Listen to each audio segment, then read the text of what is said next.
প্রধান উপদেষ্টা ঘোষণা অনুযায়ী নির্বাচন ফেব্রুয়ারিতেই হবে, তাই বিভ্রান্তির সুযোগ নেই। যথাসময়ে নির্বাচন হবে বলে জানালেন পরিবেশ উপদেষ্টা সৈয়দ রেজওয়ান হাসান। বলেন, ঐকমত্য কমিশনের সিদ্ধান্ত রাজনৈতিক দলের সাথে আলোচনার ভিত্তিতে হচ্ছে। রাজনৈতিক দল কিভাবে কাকে ডাকবে সেটা তাদের বিষয়।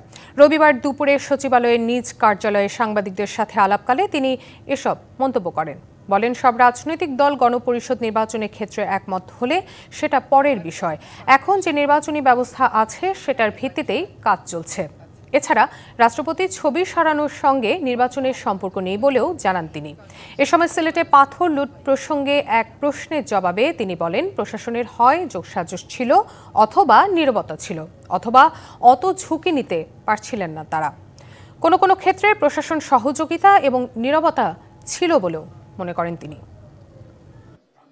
সরকারের কোন মন্ত্রণালয়ের সিদ্ধান্ত, এটা সব মন্ত্রণালয়, পানি সম্পদ মন্ত্রণালয় তো সিদ্ধান্ত নেবে না যে কোন মন্ত্রীর ঘরে কোন ছবি থাকবে। যেহেতু আমি বিদেশি দূতাবাসে কাজ করি না, আমি বলতে পারছি না যে আসলে প্রেক্ষিতটা কি, কিন্তু এটার সাথে নির্বাচনের কোনো সম্পর্ক আছে বলে আমার মনে হয়।